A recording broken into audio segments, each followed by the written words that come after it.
एक शीतल आरती होती है। मेरी जीजियों बड़े सावधानी से सुनिएगा, एक शीतल आरती होती है। कभी अगर तुम्हारे जीवन में अगर कभी तुमको ऐसा लगे कि रोग बड़ा भारी हो चुका है और बहुत भारी रोग मुझे घेरता जा रहा है, या डॉक्टर को दिखाने जा रहे हो और तुम्हें ऐसा लग रहा है कि डॉक्टर कोई बड़ी बीमारी बताएगा, तो उस समय पर शीतल आरती का प्रयोग करें।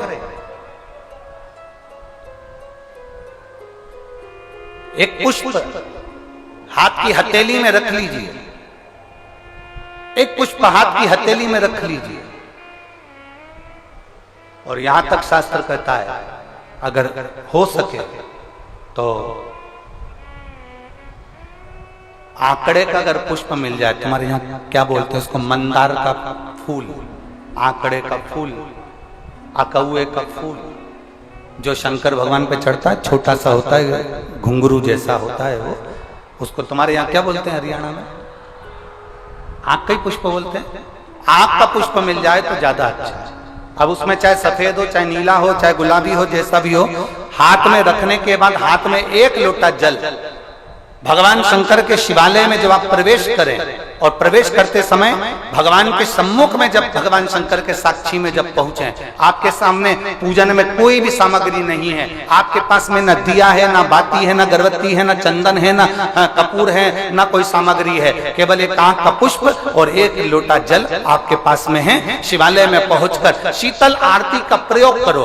11 बार भगवान शंकर के 11 रुद्रों का स्मरण कर कर जब 11 बार शंकर के शिवलिंग के ऊपर से नीचे तक वो कलश को जब घुमाया जाता है, और घुमाने के बाद वो आंख का जो पुष्प है वो अशोक सुंदरी वाली जगह पर समर्पित कर कर भगवान शंकर को जो जल चढ़ाया जाता है, जो जल समर्पित किया जाता है, डॉक्टर भले तुमसे कह रहा हो कि तुम्हें बड़ी बीमारी के चांस हैं, आप जाकर एक बार चेक कराना, तुम्हें वो बड़ी बीमारी निकलेगी ही नहीं, उस रोग से तुम मुक्त हो।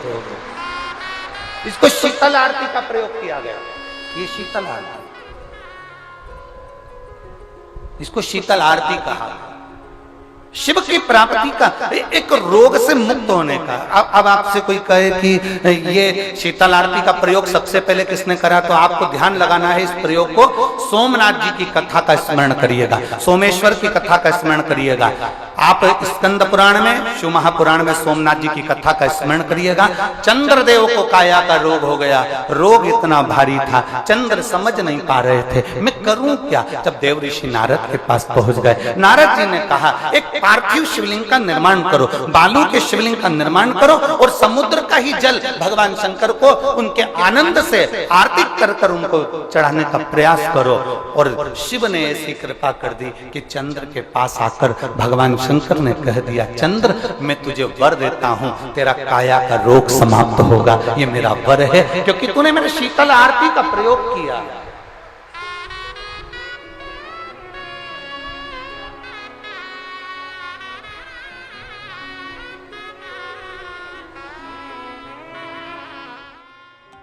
मेरी जीजियों, दो चीजें बड़ा स्मरण में रखिएगा। एक, बैसाख महीने में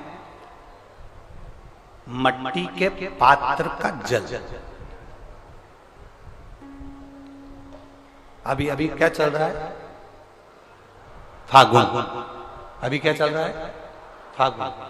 जब बैसाख का महीना आए ना,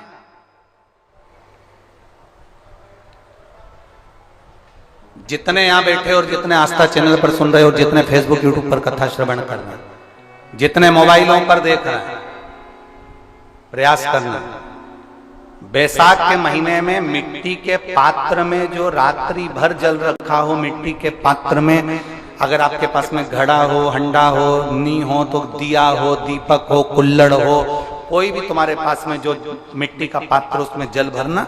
वो जल बैसाख के महीने की किसी भी सोमवार के दिन, किसी भी सोमवार के दिन, बैसाख महीने या किसी प्रदोष के दिन, या बैसाख महीने के शिवरात्रि के दिन, वो मिट्टी के पात्र का जल अपने घर के प्रत्येक व्यक्ति का स्पर्श कराकर उस मिट्टी के पात्र के जल को तांबे के पात्र में डाल लीजिए और घर के प्रत्येक व्यक्ति का स्पर्श करा लीजिए और शंकर भगवान पर कुंदकेश्वर महादेव के नाम से समर्पित करिए।